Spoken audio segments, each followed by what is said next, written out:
Bapak-bapak, ibu-ibu, saudara-saudara sekalian, Assalamualaikum warahmatullahi wabarakatuh. Salam.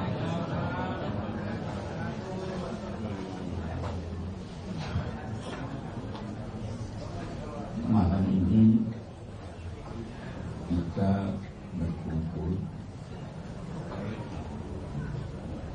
untuk merenung, berdoa atas kepergian almarhumah.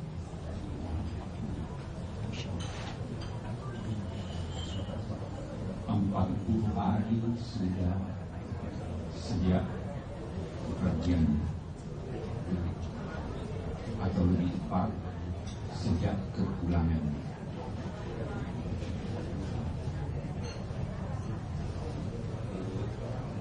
Memang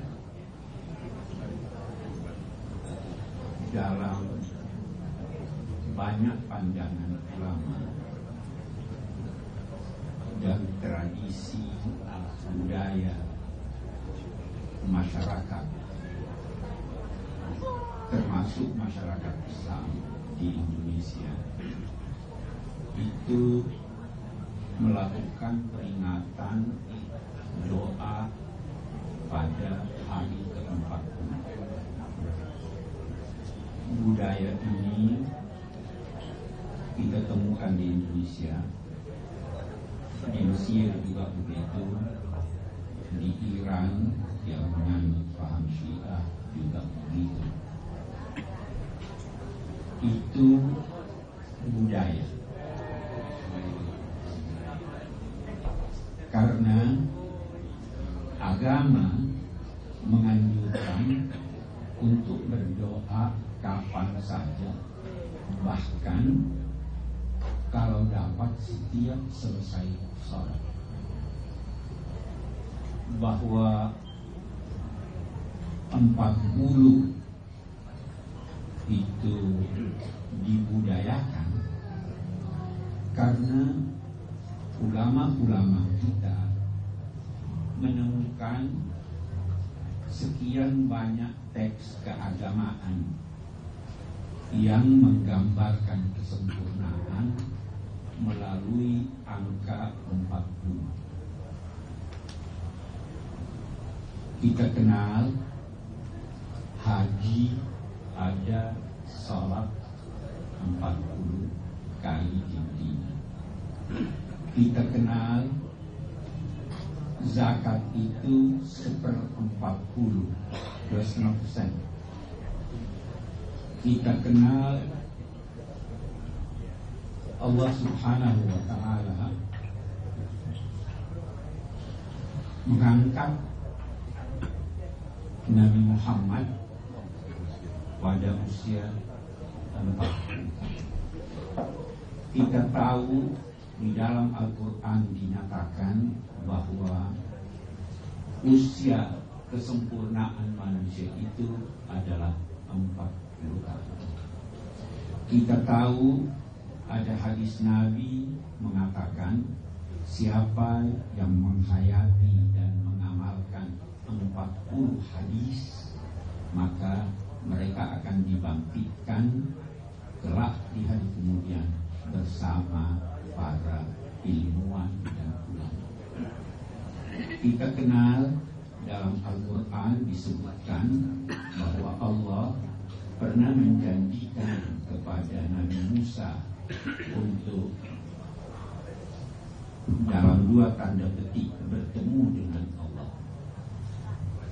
Dijanjikan 30 malam, lalu digenapkan ditambah 10, fatamma miqatu rabbika, maka sempurnalah pertemuan janji Allah itu dengan Musa pada malam ke-40.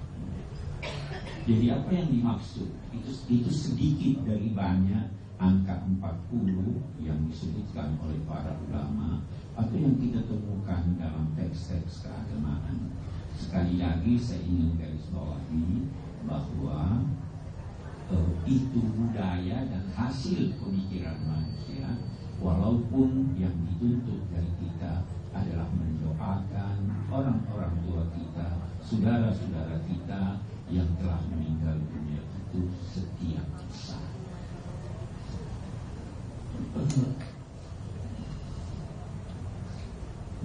bermacam-macam sikap manusia menyangkut kematian. Bermacam-macam. Bahkan menyangkut hidup dan kehidupan. Ada kepercayaan yang menilai hidup ini adalah penderitaan. Katanya semuanya penderitaan. Sehingga orang harus membiasakan diri dengan penderitaan agar ketika penderitaan sesungguhnya datang, dia sudah tidak terlalu berat memikul. Ada lagi yang beranggapan bahwa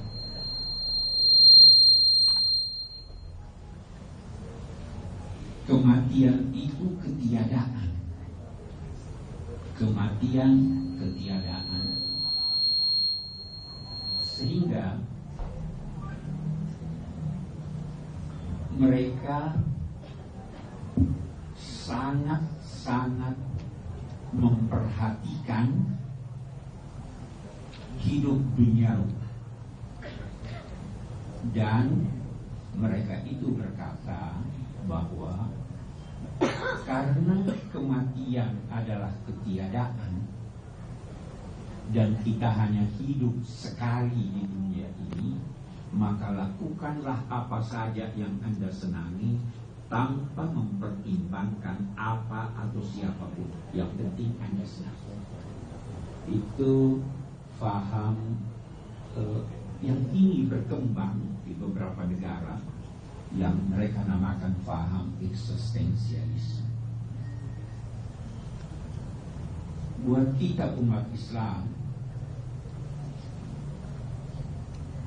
hidup itu bukan hanya sekali. Semua orang hidup 2 kali. Bahkan ada yang hidup 3 kali. Kaifa takfuruna wa kuntum amwatan fa ahyaakum tsumma yumitukum tsumma yuhyikum tsumma ilaihi tuhsyarun.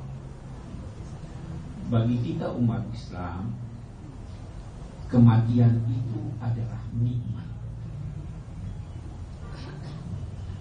Mengapa demikian? Karena tanpa kematian manusia tidak akan mencapai kesempurnaan hidupnya.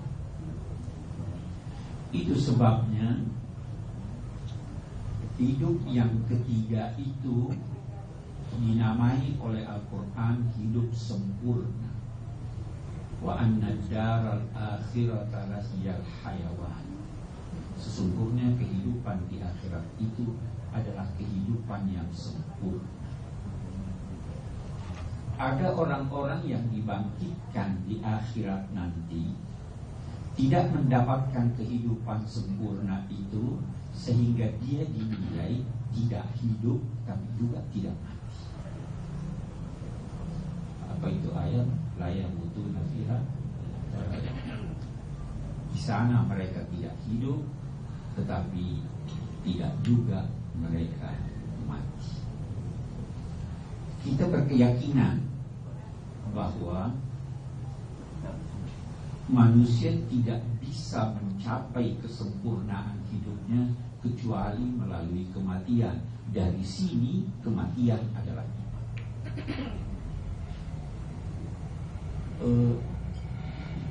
para pakar mengibaratkan kehidupan manusia di pentas bumi ini serupa dengan kehidupan anak ayam sebelum menetas. Dia terkurung, tidak bebas dalam suatu tempat. Dia baru mendapatkan kebebasan. Bahkan anak ayam itu baru akan mencapai kesempurnaan hidupnya kalau dia keluar dari kulit telur itu. Kita juga umat Islam berkeyakinan bahwa kita baru mencapai kesempurnaan hidup kalau kita keluar dari kulit Seperti ayam kulit telur, kita keluar dari planet bumi ini. Itu sebabnya Al-Quran menamai kematian adalah nikmat.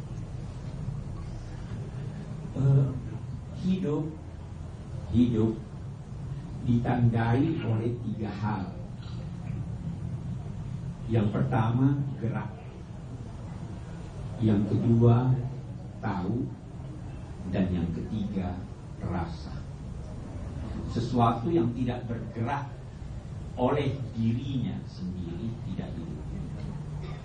Sesuatu yang tidak memiliki pengetahuan, minimal pengetahuan tentang dirinya, bukan makhluk hidup.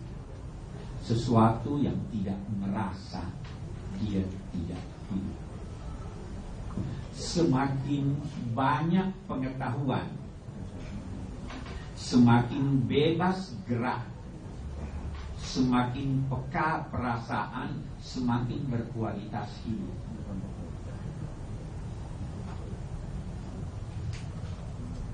Kita sewaktu berada dalam perut ibu kita, sekian banyak potensi yang dianugerahkan Allah yang belum berkembang.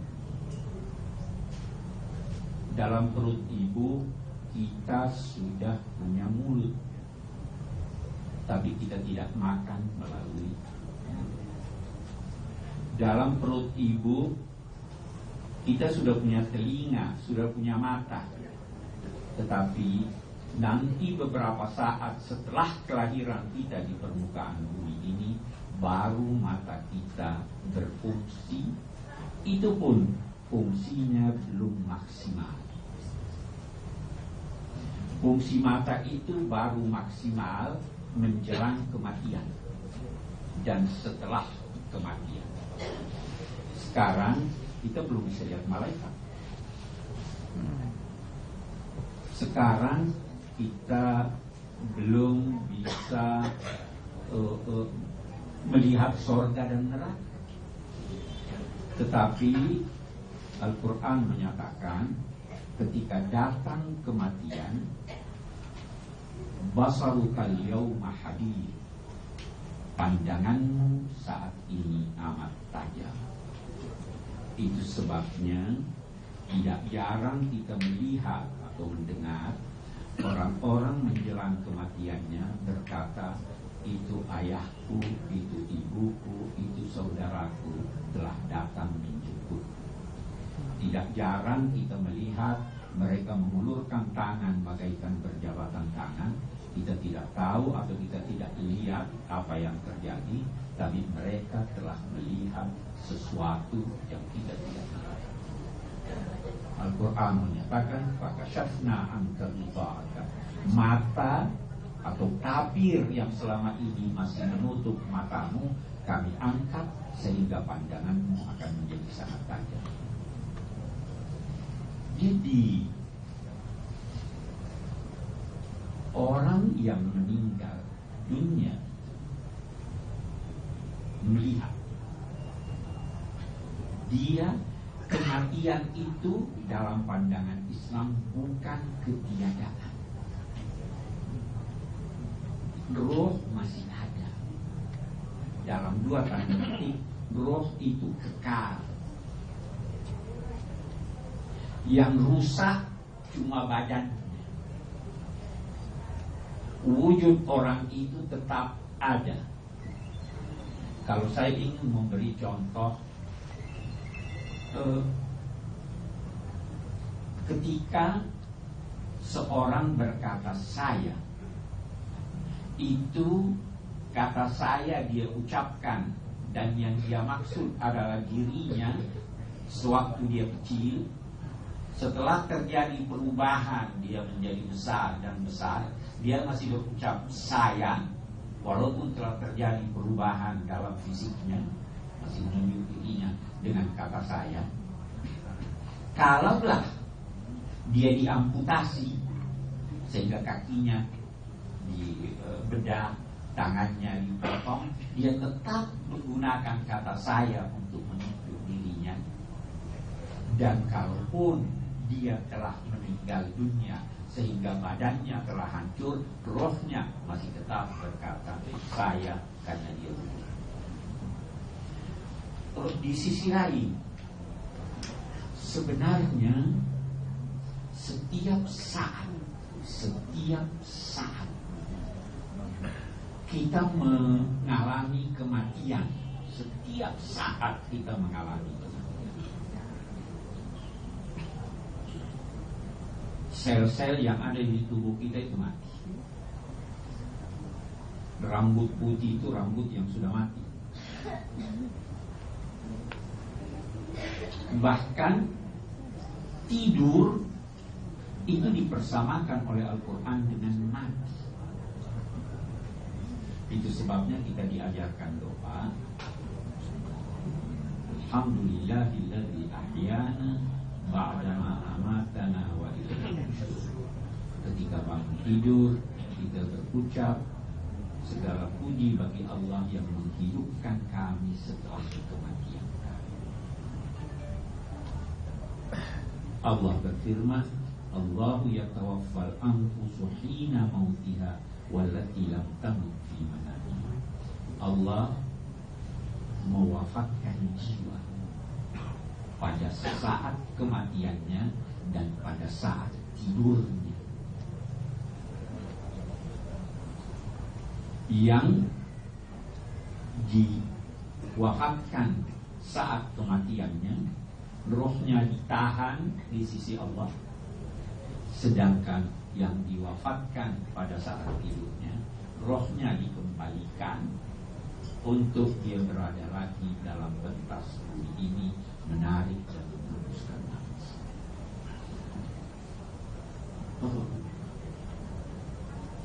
Nah, jika demikian, kehidupan sempurna di sana, bukan di sini. Itu sebabnya kita berkata kematian itu nikmat.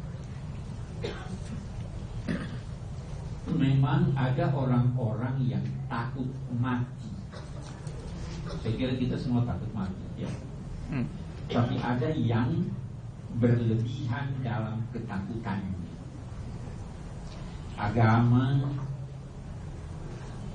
Agama Islam terutama tidak menginginkan seseorang terlalu takut mati. Ketika Bilal akan meninggal dunia, beliau berkata, esok alangkah bahagianya aku, esok saya akan bertemu dengan kekasih yang telah mendahului saya. Dia bilang. Ketika Sayyidina Ali terbunuh, beliau berkata, Fuztu wa Rabbil Ka'bah, demi Tuhan saya telah mendapat keberuntungan dengan kematian. Sekali lagi saya ingin katakan bahwa banyak orang yang terlalu takut mati atau terlalu bersedih dengan kematian. Agama tidak merestui. Ketika ada satu mayat yang diusung melalui Masjid Nabawi di mana Nabi duduk, beliau bersabda begini. Beliau tidak mengenal siapa yang wafat itu, tapi beliau berkata, mustarihun au mustarah. Mustarih au mustarah. Sahabat-sahabat bertanya, apa maknanya wahai Nabi? Beliau menjawab, orang ini kalau orang baik, dia telah mendapatkan ketenangan abadi. Mustarih, istirahat. Dia sudah beristirahat. Tetapi kalau dia buruk, maka orang-orang yang ditinggalkannya telah mendapat ketenangan dengan kematian di atas. Mustarihun au mustarah.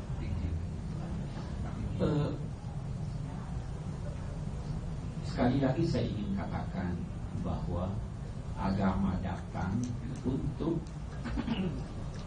mengurangi kesedihan, untuk mengurangi rasa takut, untuk melepas kekasih dengan legowo. Itu agama datang. Banyak istilah-istilah atau mulai dari istilah-istilah yang digunakan Al-Quran untuk menggambarkan kematian, istilah mati, maupun melalui uraian-uraiannya tentang kematian, semuanya kalau kita renungkan dengan baik itu melahirkan ketenangan. Paling tidak ada 7 kata atau 8 kata yang digunakan Al-Quran untuk menggambarkan kematian. Sebagian diantaranya sudah masuk dalam perbendaharaan bahasa Indonesia. Mati, maut, itu Al-Quran menggunakan. Maut itu artinya tidak bernyawa. Orang yang mati sudah tidak bernyawa. Nyawa itu beda dengan ruh. Cicak itu bernyawa, tapi dia tidak punya ruh. Kursi ini tidak bernyawa, walau wujudnya ada. Itu maut. Yang kedua, wafat. Wafat itu artinya sempurna.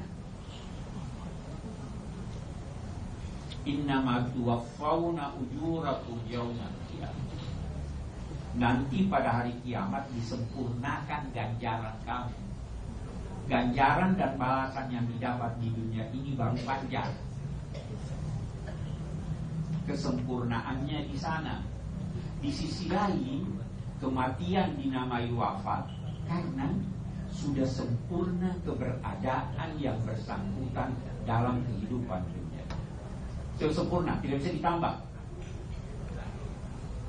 Itu juga makna dari ajal. Sudah tiba ajalnya. Ajal itu batas akhir dari sesuatu. Kalau saya berkata, saya menandatangani kontrak kerja sampai tanggal 1 Januari. 1 Januari itu ajal. Semua kita punya ajal. Jangan pernah menduga bahwa yang meninggal karena tabrakan itu belum tiba ajalnya. Jangan juga pernah menduga yang sakit lantas meninggal dunia bisa panjang usianya kalau dia ke dokter lain. Semua tiba ajalnya. Al-Quran menggunakan juga kata kembali. Inna lillahi wa inna ilaihi raji'un. Karena memang kita berasal dari Allah. Kita berasal dari sana dan kita kembali ke sana. Kembali itu memberi kesan indah. Itu sebabnya orang suka mudik. Kita kembali kepada Allah. Dan Allah itu baik. Seorang ditanya, takut mati. Dia bertanya, saya kemana? Ya, kalau mati, kembali kepada Allah. Oh, saya bersahabat dengan Allah. Allah baik. Kalau begitu, saya tidak perlu khawatir untuk kembali. Ada lagi istilah yang digunakan Al-Quran untuk mati adalah yakin. Yakin. Wa'bud rabbaka hatta ya'tiyakal yaqin. Sembahlah Allah sampai datang kepadamu keyakinan. Yang dimaksud dengan keyakinan itu sampai mati. Mengapa mati dinamai yakin? Karena semua pertanyaan yang diajukan kepada seseorang berpotensi jawabannya berbeda-beda. Kita ambil satu contoh. Kalau Anda bertanya pada seorang ateis, apakah Tuhan wujud? Dia berkata tidak. Kalau Anda bertanya pada seorang muslim, dia berkata iya. Demikian semua pertanyaan orang bisa beda pendapat. Tapi satu pertanyaan yang tidak ada orang berbeda pendapat menyangkut itu. Apa ya? Apakah Anda akan mati? Semua akan menjawab iya. Karena itu sesuatu yang yakin. Itu pasti. Tidak ada yang berkata enggak, saya bakal hidup. Paling dia berharap usia saya lebih panjang sekarang. Tapi akhirnya ya mati. Konon dalam satu riwayat ketika Nabi Shallallahu Alaihi Wasallam dalam keadaan sakit, malaikat Israel datang kepada Nabi. Nabi bertanya, kamu datang berziarah atau kamu datang bertugas?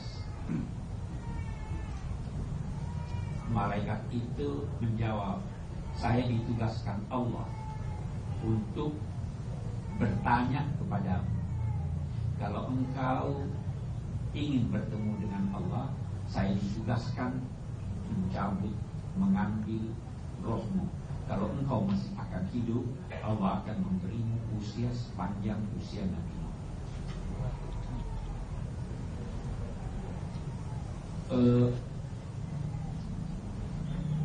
Nabi bertanya, kalau sudah sampai usia Nabi Nuh, kemana? Kembali kepada Allah. Mati. Beliau menjawab, kata Sayyidah Aisyah, dia bilang, saya lihat Nabi sebelum meninggal, tangannya menuju ke atas sambil berkata, ila rafiqil a'la, saya memilih untuk pergi bertemu dengan teman yang maha agung. Yang dia maksud dengan teman yang maha agung itu Allah Subhanahu wa ta'ala. Jadi akhirnya pasti mati.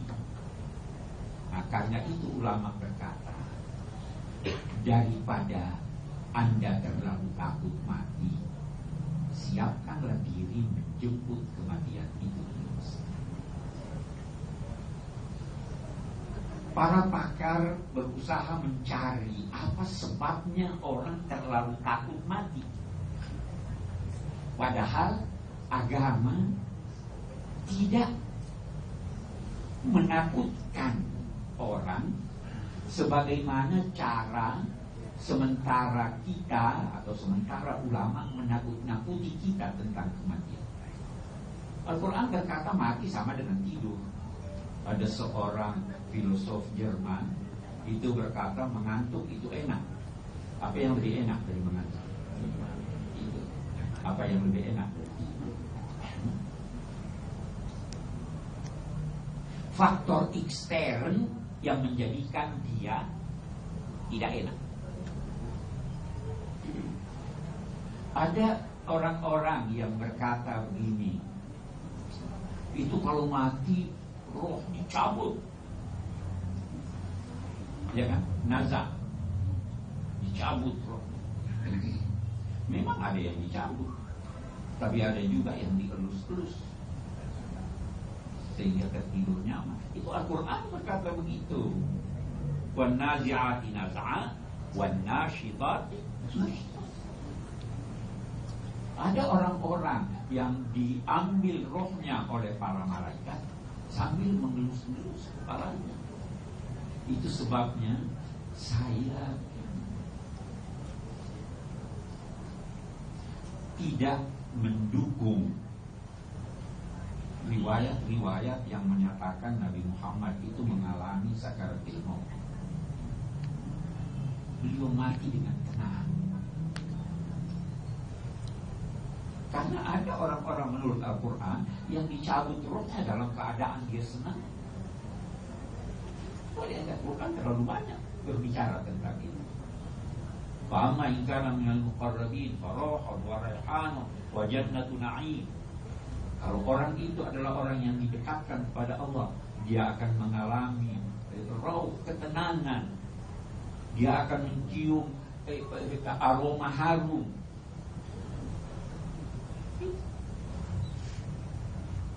Wa amma in kana min ashabil yamin fasalamun laka. Kalau dia itu tidak sampai pada tingkat yang didekatkan kepada Allah, orang-orang baiklah insya Allah yang seperti kita ini insya Allah. Apa itu? Salamun laka, ucapan salam, sejahtera, damai yang diucapkan malaikat waktu kamu. Tidak. Kenapa terlalu menakutkan kematian? Di sisi lain, kenapa terlalu sedih? Wajar sedih. Nabi pun menangis. Tetapi kesedihan yang wajar. Kenapa terlalu sedih? Padahal kita akan bertemu dengan dia. Kalau orang tua kita, teman kita mempunyai kedudukan yang sangat tinggi di sisi Allah, kita tidak sampai pada kedudukan itu, maka dia yang mempunyai kedudukan tinggi itu yang bermohon kepada Allah agar kita diangkat kepadanya. Jadi bukan ketiadaan.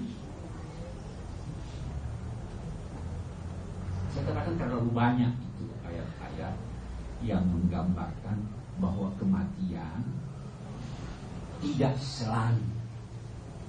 Memang ada orang-orang yang kematian yang dialaminya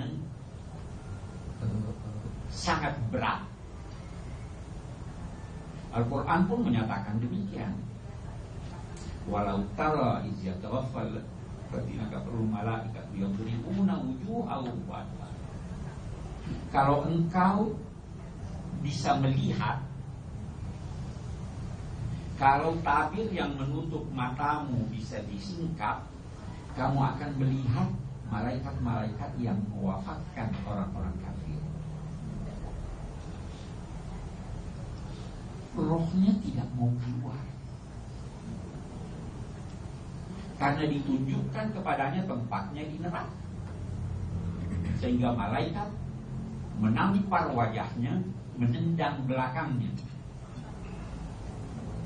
Itu faktor ekstern. Sama, kalau saya bisa beri contoh, kalau saya memotong tangan saya ini, itu perih, ya. Tetapi kalau dibius, terasa nggak? Tidak terasa.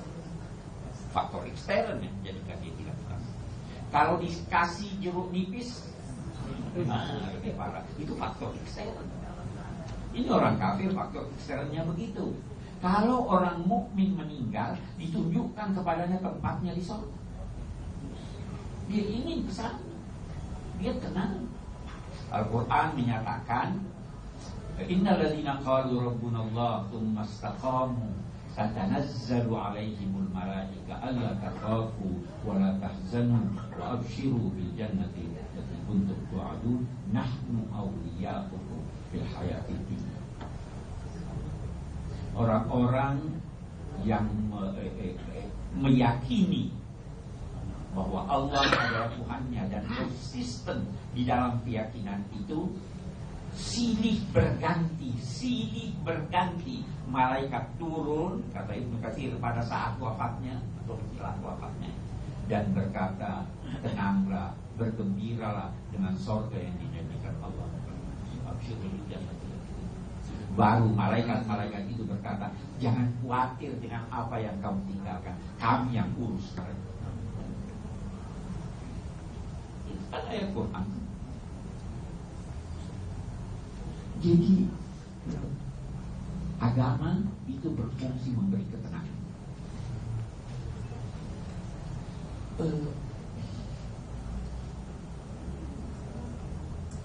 Sekali lagi saya katakan, kematian nikmat. Di sana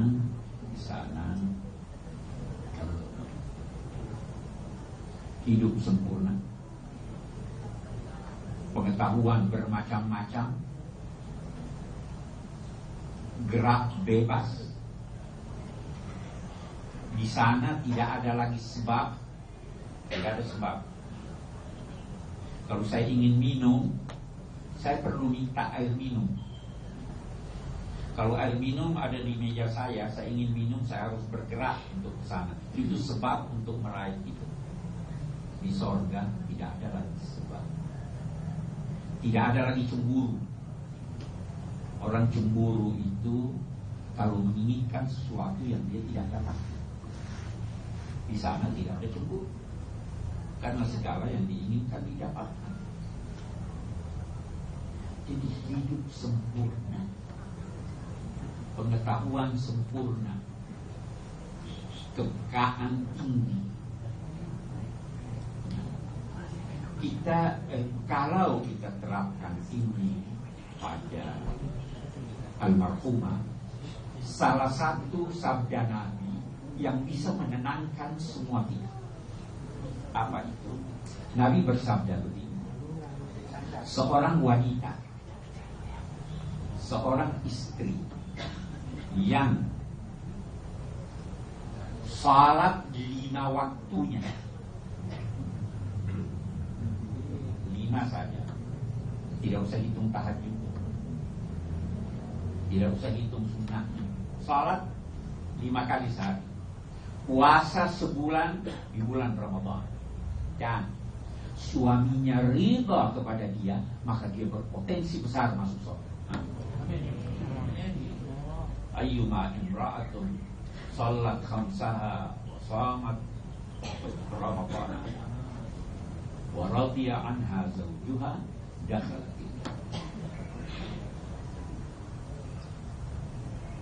Menarik bahwa salah satu istilah yang digunakan Al-Quran untuk kematian adalah qadha nahbahu, telah menyelesaikan tugas.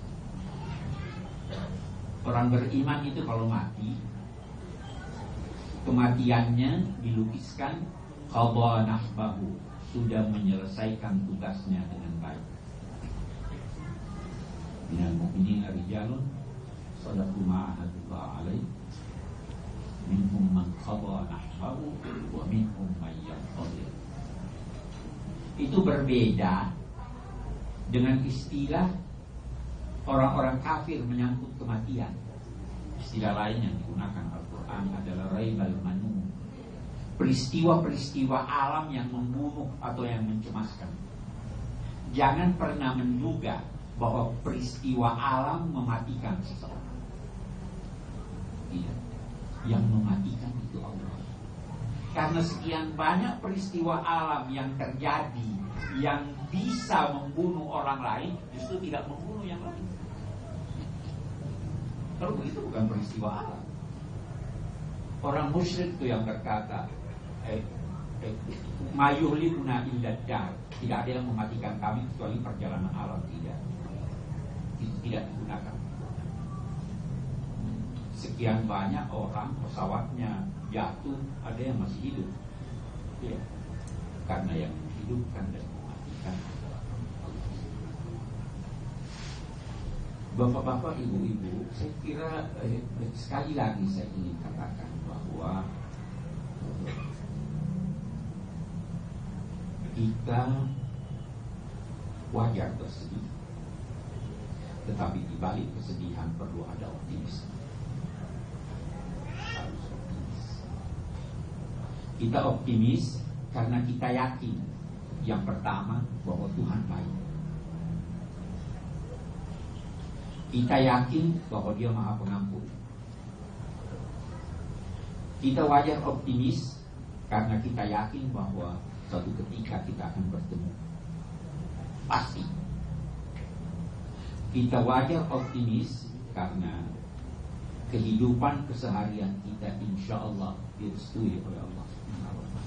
Saya sering berkata begini, saya tuh kalau mati rasanya saya optimis. Ada yang tanya pada saya, Pak Kulis, kenapa optimis?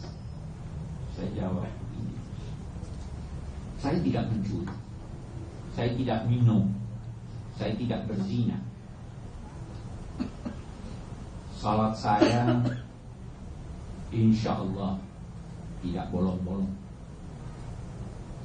Kalau bukan orang-orang yang seperti itu yang masuk surga, siapa lagi? Kita tidak merampok, kita tidak bunuh orang, tidak korupsi. Kalaupun ada dosa, Tuhan Maha Pengampun. Tuhan Maha Pengampun. Sampai-sampai itu ada ungkapan, seandainya kalian tidak berdosa, firman Allah, maka apa artinya sifat pengampun Allah?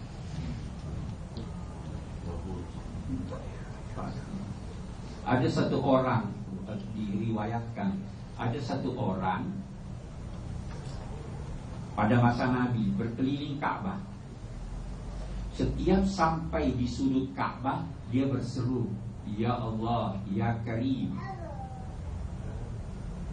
Nabi ada di belakangnya mengulangi ucapan orang itu, Ya Karim. Sampai di sudut yang satu itu lagi, Nabi ulangi lagi. Sampai di Hajar Aswad, dia ulangi lagi. Sampai ke 4 sudut, orang itu terus balik. Dia tidak kenal Nabi. Kamu ajak saya ya.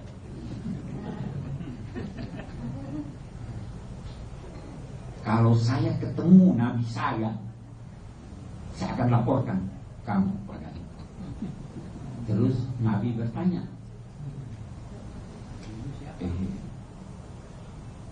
kamu belum pernah ketemu dengan Nabi? Dia bilang belum. Nabi kemudian menjawab, saya. Itu orang terus peluk Nabi, cium Nabi. Ketika itu dalam riwayat tersebut dikatakan malaikat Jibril turun,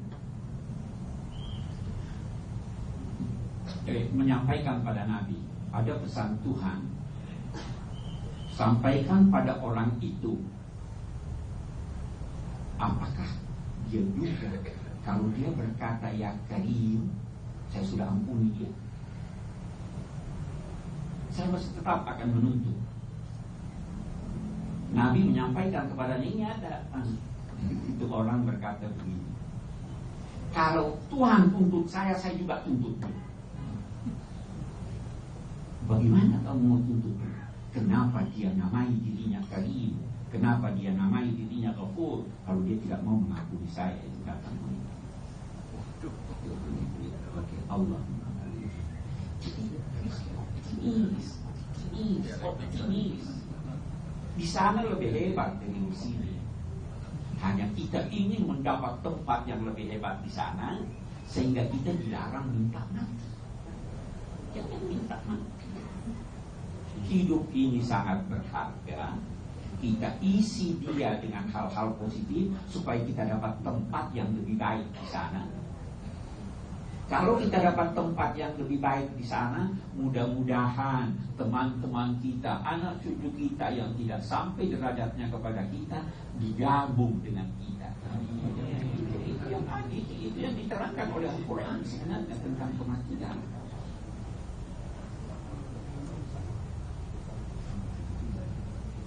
Tidak perlu.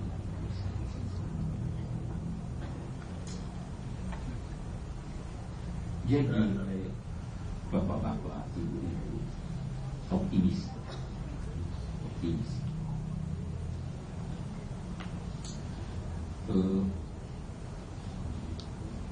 Buat almarhumah qada nahbah, sudah menyelesaikan tugas. Kita semua punya tugas.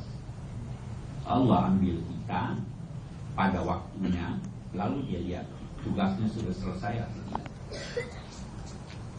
Sudah selesai tugasnya.